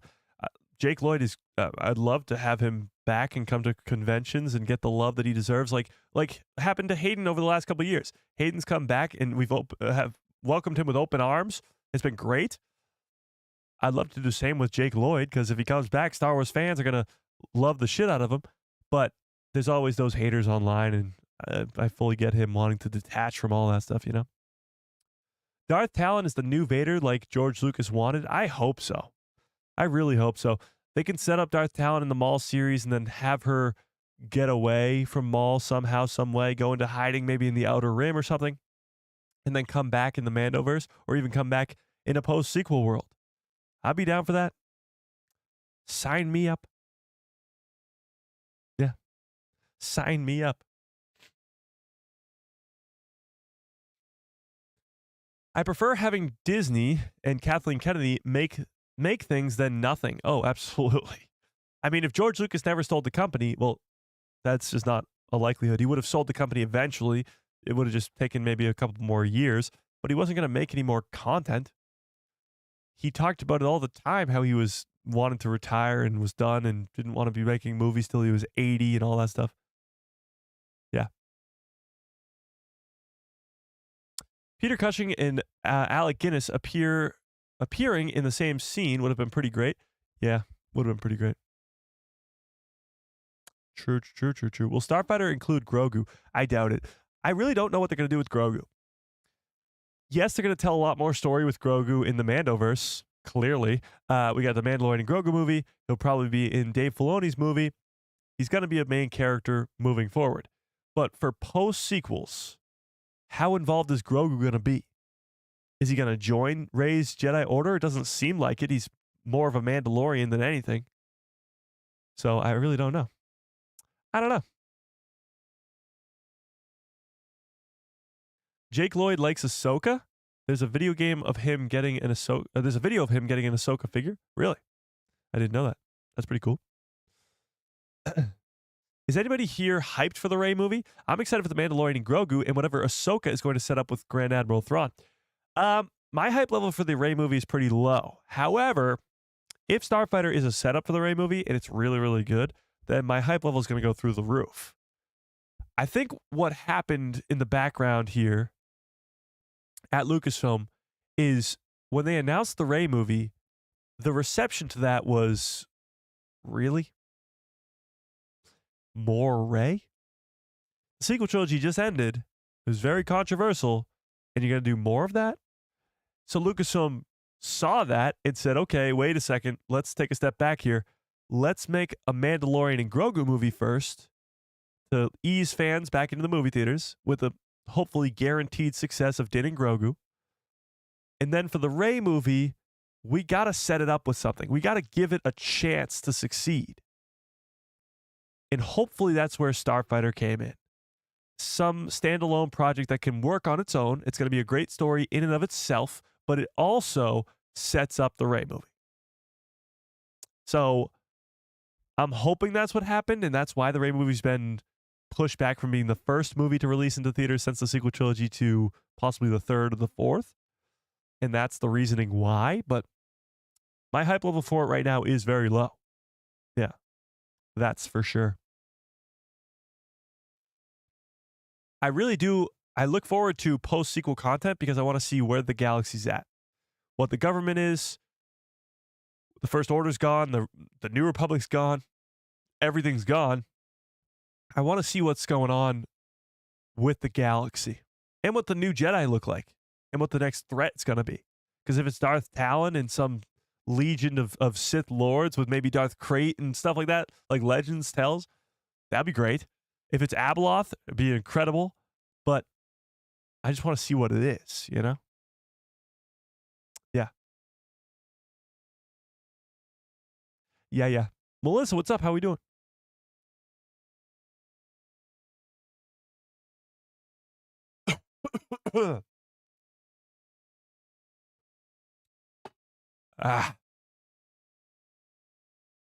Abeloth is Legends? Yes. True. Hopefully not for long. Okay. Where was I? Would be cool to see Jake Lloyd acting as some clone of Anakin in a post-sequels movie. I don't know. He doesn't look enough like Hayden Christensen when he grew up. I don't know how they would do something like that, but it would be cool to get him. I don't know.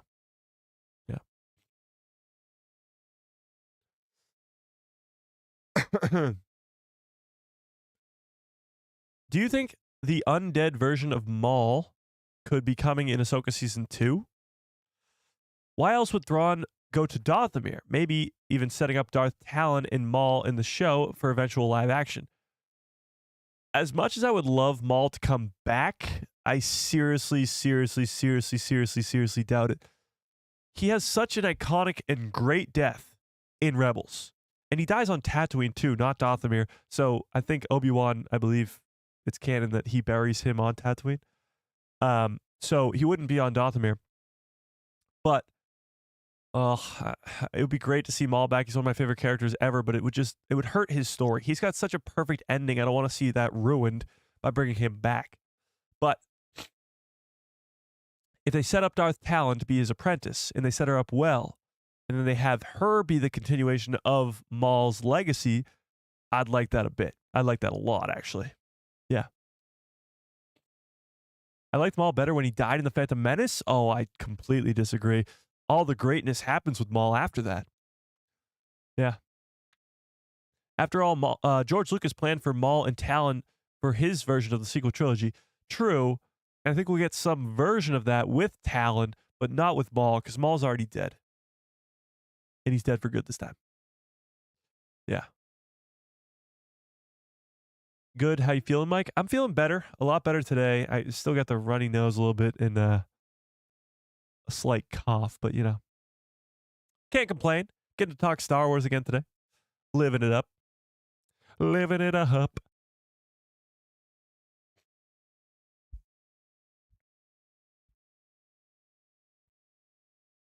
Maul's buried on Tatooine. Let him rest. Yeah, I agree.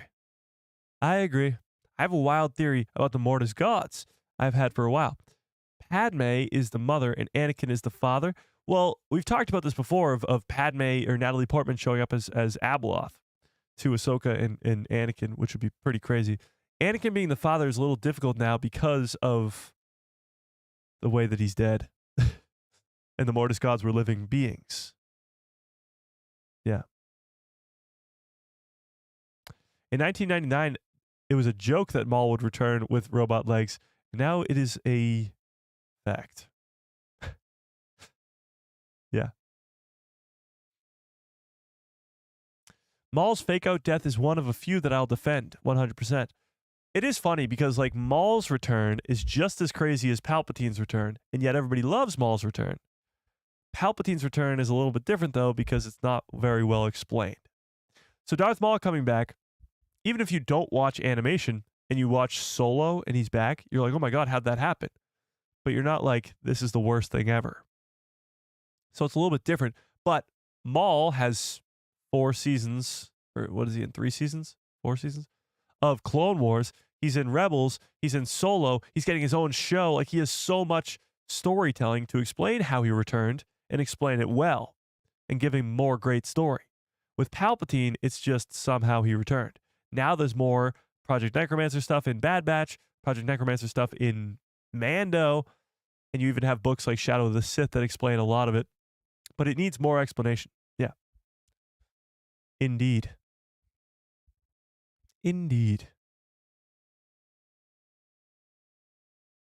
I kind of wish Solo, a Star Wars story, would have been more successful. I like the movie a lot compared to episode 8 and 9. I also wish that they would have shown more of what happened after the Maul scene in Solo. I agree. I think Solo is a very underrated movie, and it should have done a lot better. There's a lot that goes into why Solo bombed in the box office. Not only was it after The Last Jedi, but it was in the same couple weeks as Infinity War for the Avengers Infinity War. And that hurt it in the box office as well. So there was a lot going against it. It is a solid movie that it's very underrated. But in terms of the cliffhanger of Maul at the end, you're going to get more of that. That's what this Maul series is for, is continuing that story. Now, the first couple seasons of the Maul series will be before Solo, but then we'll get to the stuff where it's after Solo and really get to see what happens. See him train Kira, leave the Crimson Dawn, and go to Malachor 5 and see what happens to that. Yeah. Maul's return was planned and well written. Exactly. So they got to plan it out better in terms of Palpatine's return. I think right now they're doing a good job building up to it, but we still need more of it, you know? Kyler, what's up? How we doing? Donald Glover is such a good Lando. I agree. Like the recast stuff, you guys know I'm so against it when it comes to legacy characters. But with Lando, I liked Donald Glover. And I even liked Alden as Han because it was a lot younger version of Han. But we'll see. We shall see. One thing to keep in mind for the Andor numbers is it's 3 episodes versus 1. True. And that's why I think they did the release schedule the way they did. Obviously, it works a lot better with the 3 episodes, but it also helped out the numbers quite a bit. Yeah. Luke is the chosen one. Obi-Wan thought so. That's a conversation for a whole other time. That's an argument that can be had for hours and hours and hours. Is Luke Skywalker the chosen one? Is Anakin the chosen one? I think it's Anakin still. I think the reason Obi-Wan thought it was Luke or thinks it's Luke is because it has to be Luke. Or else what's the point? Like, what is Obi-Wan's purpose here? What is he doing if it's not to help Luke defeat the Empire? Luke is the only hope. He has to be the chosen one. And that's why he tells Maul that. But I don't think Luke's the actual chosen one. No. Is Donald Glover's Lando show / movie still happening? It's still in development, yes. I think Donald Glover is working on something else right now, and that's why it's not happening. I don't know what he's working on. But, I mean, I hope it still happens. I want more continuation of that story, too. So, I don't know. We'll see.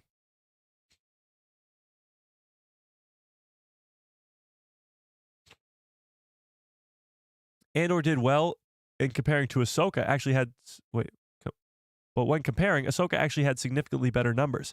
Yeah, I mean, Ahsoka, people poo-poo Ahsoka's success, but it was very, very successful. Indeed. Theoretically, Rey is the chosen one. My opinion is that Grogu is the real chosen one. Interesting.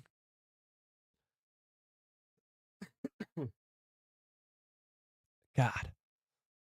So Obi-Wan was trolling? No, I think Obi-Wan truly thought in his own head that Luke has to be the chosen one. Or else what is this all for, you know? Yeah. I think Ahsoka's finale was in the 800 plus million minutes watched, while Andor's final 3 episodes were all in the 900 million. Or were all combined for 900 million. Yeah, I mean, 3 episodes versus 1 is, yeah. They use in development pretty loosely.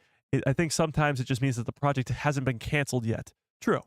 I mean, Lando is not currently filming by any means, but it's got to be a while. It's got to be a while. Yeah. I wonder how Dedra's doing. You know how I think Dedra's doing? I think she's doing all right. She's doing good. I talked to her on the phone the other day. She's living it up on Narkina 7. Yeah. Yeah. Man, we need a good Star Wars single player. I liked Survivor, and I loved Star Wars Battlefront 2 campaign. What's up with the KOTOR remake? Well, the KOTOR remake is technically still in active development, but who knows when we'll get that. I actually think we need a good Star Wars multiplayer. Like, Battlefront 2 is revitalized right now, and it's great. I love playing.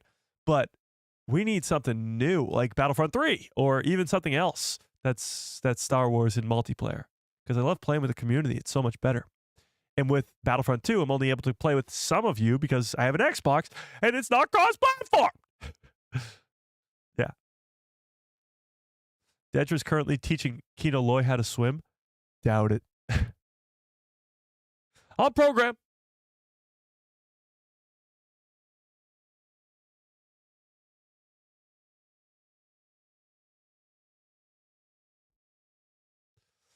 There's the Lego Star Wars game, but that wasn't even multiplayer either. That was the craziest thing. Like, that's really cool because it's sort of open world and it's Lego Star Wars because Lego Star Wars is awesome. But it's not. I thought it was going to be multiplayer. It wasn't. It was a big old letdown. Yeah. Yeah.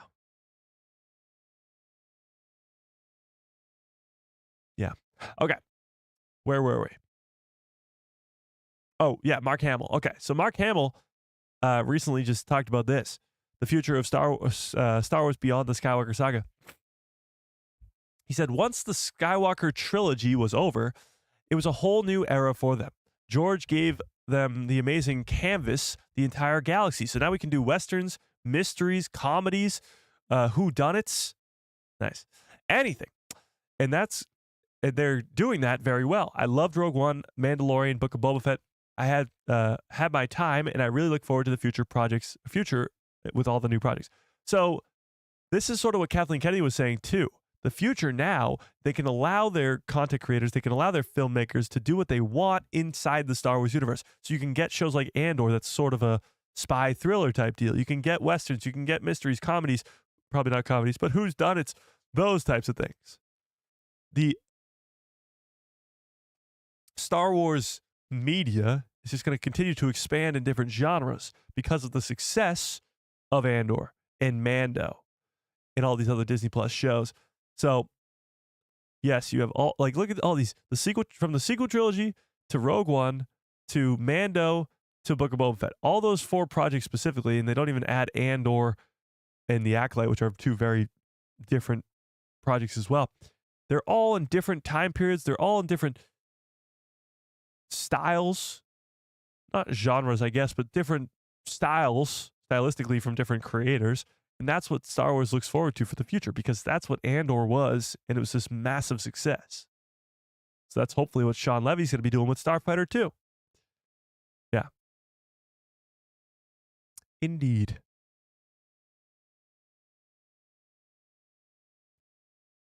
Yeah. Battlefront 3 is definitely needed. I agree with that. Okay. Let me end this poll. What do you guys think Bix was going to be?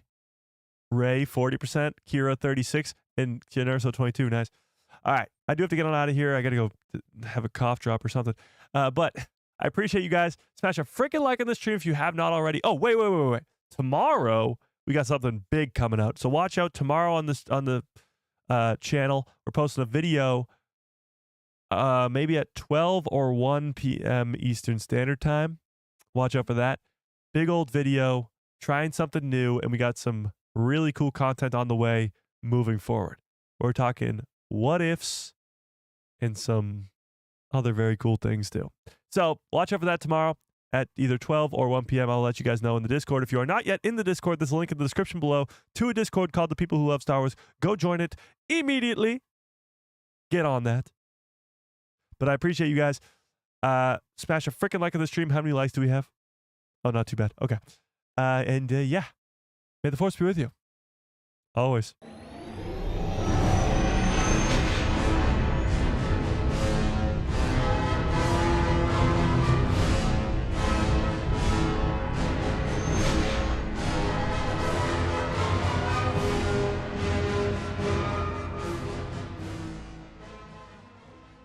Oh, yeah. What a great stream. What a great show. You guys are the absolute best. I appreciate you all so much more than you will ever know. Kathleen Kennedy saying all the right things today. Talking about the future of Star Wars content with the filmmakers getting to do whatever the hell they want. Not really, but you know what I mean. Standalone projects that are going to build towards something greater like Starfighter and Dawn of the Jedi. Temuera Morrison talking about Book of Boba Fett Season 2 and Captain Rex coming back to live action. And Andor Season 2 sits at the top of the charts for its final week. It really is a great time to be a Star Wars fan. Truly is. But until tomorrow, watch over that video tomorrow. Let's just say tomorrow. I was going to give you guys a hint, but no, I'm not going to. Let's just say Anakin was never given the rank of master. And even as a baby, he won't be either. But until then, I hope you have a great rest of your evening, great rest of your lives, and good night, everybody.